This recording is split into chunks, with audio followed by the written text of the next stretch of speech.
네, 윤석열 전 대통령이 무기징역을 선고받으면서 정치권도 시끄럽습니다. 더불어민주당은 형이 너무 가볍다며 사법부를 연일 규탄했고 국민의힘 장동혁 대표는 윤 전 대통령과의 절연을 사실상 거부했는데요. 국회 연결해서 자세한 내용 알아보겠습니다. 홍서연 기자 나와주시죠. 네, 국회입니다. 더불어민주당은 어제에 이어 오늘도 윤석열 전 대통령의 무기징역형이 너무 가볍다고 목소리를 높였습니다. 민주당 정청래 대표는 최저형량이라도 선고했다는 점을 제외하면 결과와 내용 모두 부족했다며 사법정의의 명백한 후퇴라고 맹비난했습니다. 또 2차 종합특검과 내란 전담 재판부에서 판결을 바로 잡아야 한다며 사법개혁 완수도 거듭 강조했습니다. 정 대표는 내란범의 사면을 제한하는 내용의 사면금지법을 추진해야 한다고도 콕 집어 지목했는데요. 당장 오늘 법사위 소위에서 사면법 개정안을 심사할 예정입니다. 오는 22일에는 의원총회를 열고 법 왜곡죄 등 3대 사법개혁안과 검찰개혁 후속입법 추진 방향을 결론지을 전망입니다. 국민의힘에서는 장동혁 대표가 조금 전 기자간담회를 열고 윤 전 대통령 1심 선고에 대한 입장을 밝혔습니다. 어제 내내 침묵을 지키다가 오늘에야 직접 입을 연 건데요.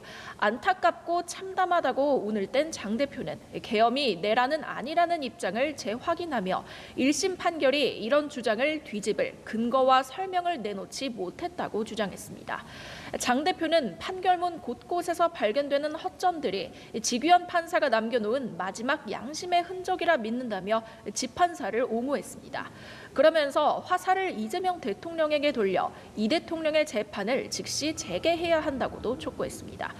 윤 전 대통령과 절연 요구에 대해선 이미 여러 차례 입장을 밝혔는데도 절연 주장을 반복하는 건 분열의 씨앗을 뿌리는 일이라며 윤 전 대통령과 절연을 앞세워 당을 갈라치게 하는 이들이야말로 단호하게 절연해야 한다고 주장했습니다. 장 대표가 윤 전 대통령과의 절연에 선을 긋고 오히려 당내 절연을 요구하는 목소리를 분열 세력으로 지목하고 나서면서 국민의힘 분열의 골은 한층 깊어질 것으로 보입니다. 여권에서도 강도 높은 비판이 나왔습니다. 민주당 정청래 대표는 장 대표의 발언이 전해지자마자 별도 발언을 통해 기절촉풍할 일이다. 윤석열과 장동혁은 윤장 동체냐면서 역사인식 부재, 민주주의에 대한 몰이해 헌법 정신 훼손을 서슴지 않는 발언을 규탄한다고 즉각 비난했습니다. 지방선거 관련 소식도 알아보죠. 넉 달도 채 남지 않았는데 양당 분위기가 상당히 엇갈리고 있습니다. 네, 우선 민주당은 인물 풍년인데요. 항소심 무죄로 사법 리스크를 벗은 송영길 전 대표가 오늘 복당을 신청할 예정입니다. 5선에다 당대표까지 지냈던 중량감 있는 인물인 만큼 이번 선거 국면에서 어떤 역할을 할지 주목되는데요. 이재명 대통령에게 양보했던 자신의 정치적 고향 인천 계양을로 다시 출마할 가능성이 제기됩니다. 당내에서도 일부 의원들이 송 전 대표의 계양을 출마를 촉구하며 힘을 실어주고 있습니다. 다만 이 대통령 측근인 김남준 청와대 대변인도 마찬가지로 계양을 출마를 준비하고 있는데요. 김 대변인이 오늘까지 근무하고 사직할 것으로 전망되는 가운데 당내 교통 정리가 필요하다는 목소리가 나옵니다.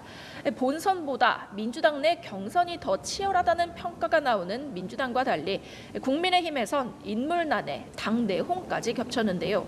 친한계이자 서울시당 위원장인 배현진 의원의 징계로 논란이 계속되면서 지선 준비에도 차질을 빚고 있습니다.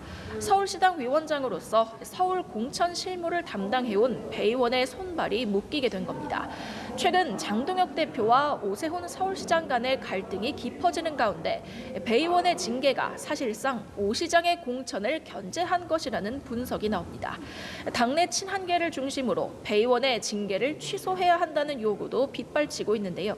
배 의원은 부당한 징계를 판단한 윤리위에 재심을 신청해봤자 의미가 없다며 오늘 법원에 징계 효력정지 가처분을 신청했습니다. 지금까지 국회에서 전해드렸습니다.